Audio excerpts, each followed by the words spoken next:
भारत माता की। महाराष्ट्र के गवर्नर सीपी राधाकृष्णन जी, यहां के लोकप्रिय मुख्यमंत्री श्रीमान एकनाथ शिंदे जी, डिप्टी सीएम देवेंद्र फडणवीस जी, अजित पवार जी, राज्य सरकार के अन्य मंत्रीगण, सांसद, विधायक,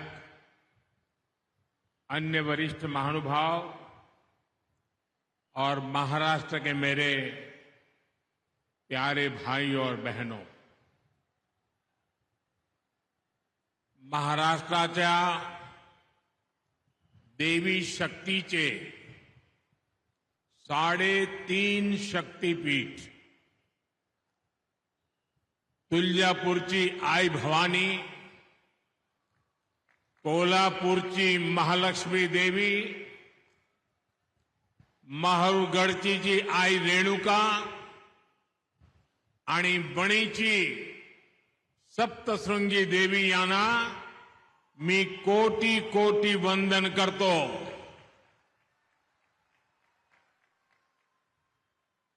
मैं ठाणे की धरती पर श्री कोपिनेश्वर के चरणों में प्रणाम करता हूं।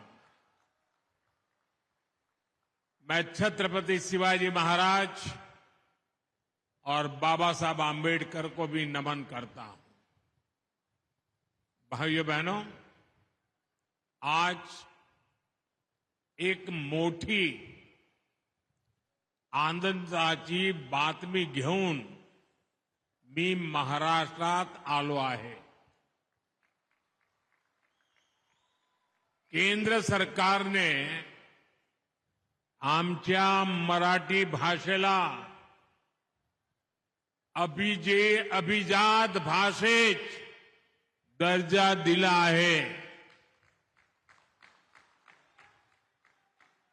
ये केवल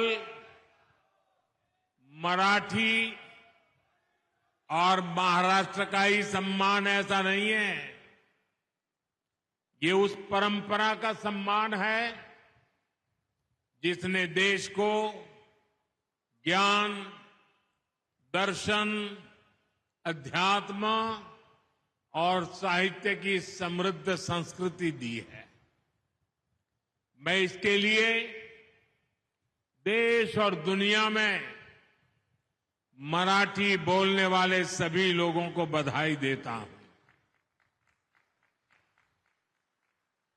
साथियों, नवरात्रि में मुझे एक के बाद एक अनेक विकास कार्यों के लोकार्पण और शिलान्यास का सौभाग्य भी मिल रहा है। ठाणे पहुंचने से पहले मैं वाशिम में था। वहां देश के 9.5 करोड़ किसानों को किसान सम्मान निधि जारी करने और कई विकास परियोजनाओं के लोकार्पण का अवसर मुझे मिला। अब ठाणे में महाराष्ट्र के आधुनिक विकास के कई बड़े कीर्तिमान गढ़े जा रहे हैं।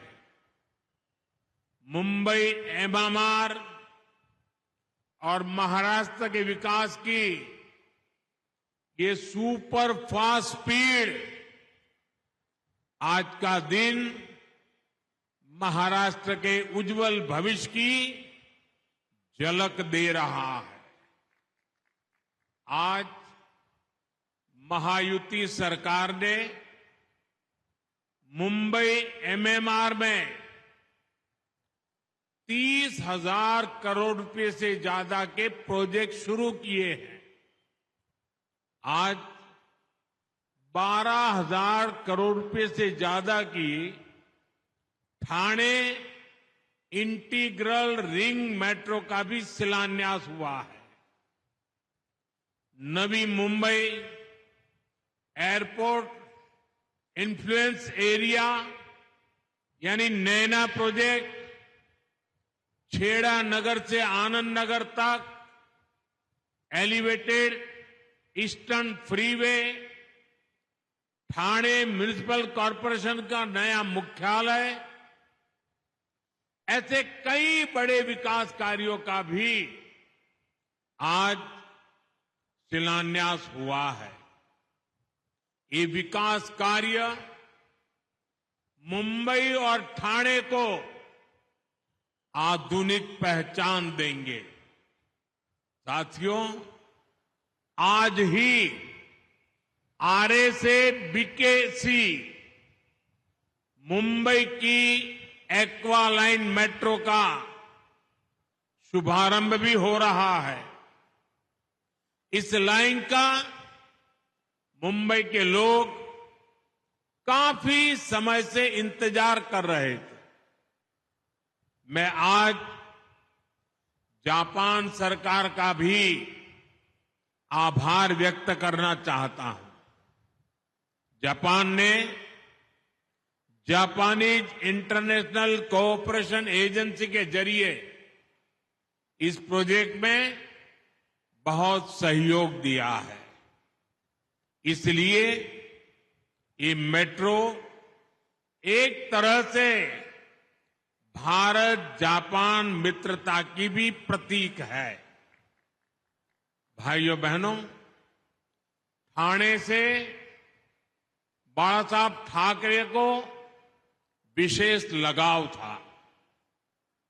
ये स्वर्गीय आनंद दिघे जी का भी शहर है। इस शहर ने देश को आनंदीबाई जोशी जैसी देश की पहली महिला डॉक्टर दी थी। आज हम इन विकास कार्यों के जरिए इन महान विभूतियों के संकल्प को भी पूरा कर रहे हैं।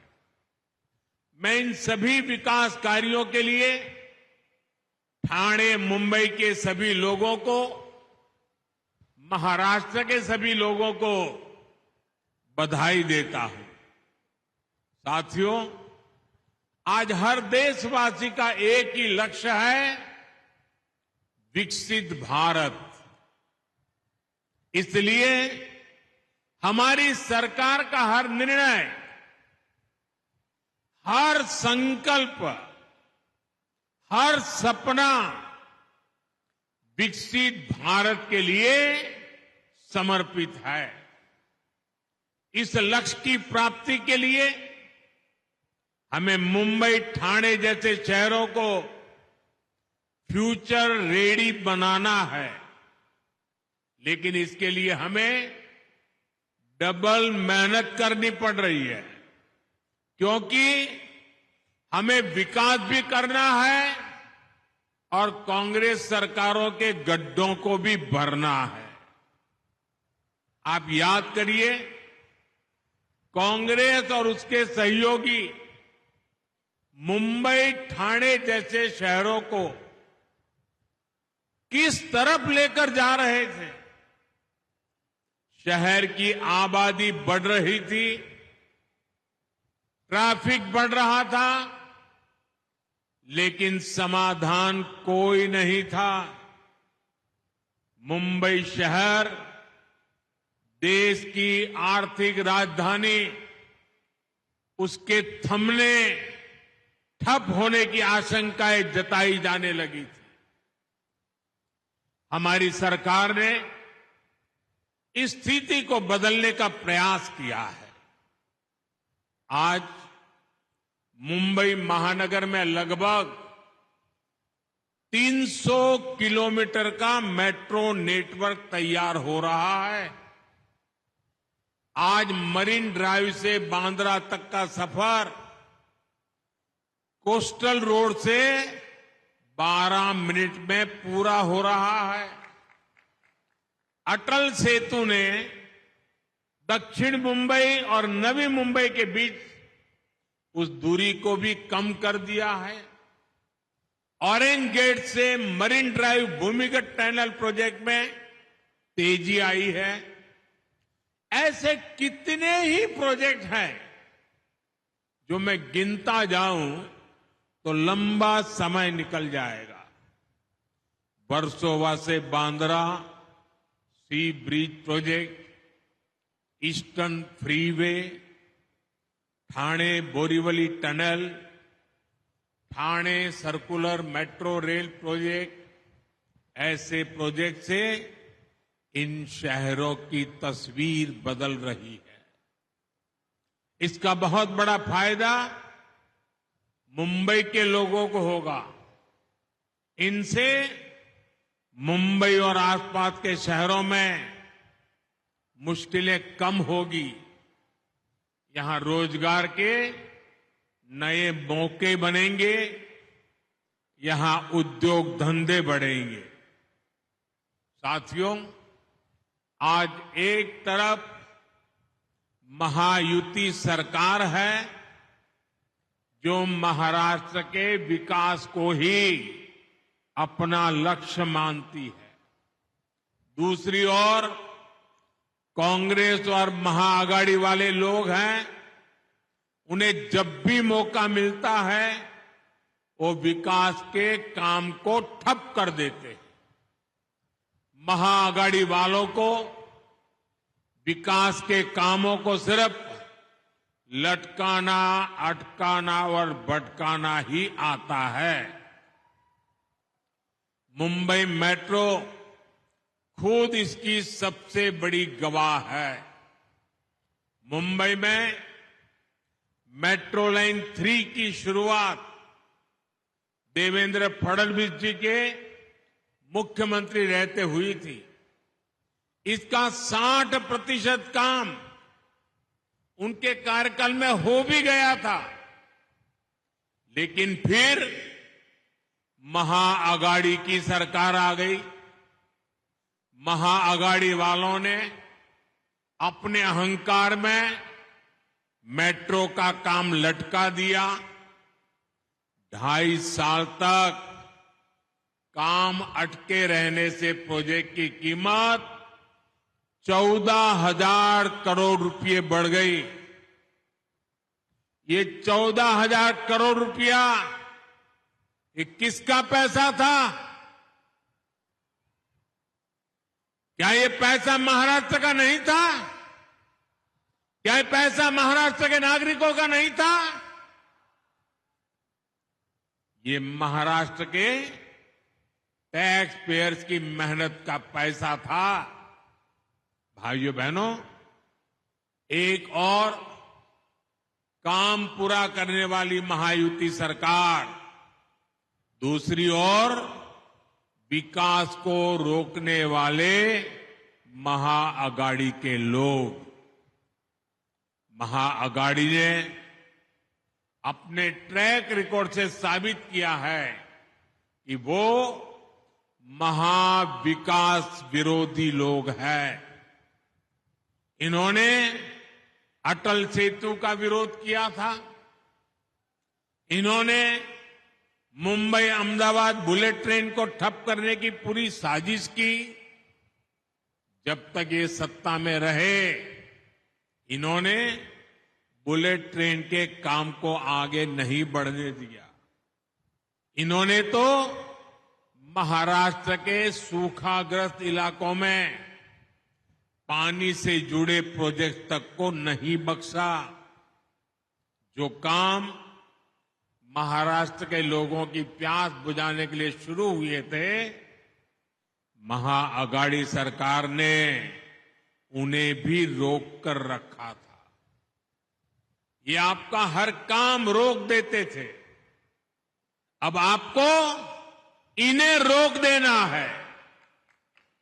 महाराष्ट्र में विकास के इन दुश्मनों को सत्ता के बाहर ही रोक देना है, सैकड़ों मील दूर रखना है।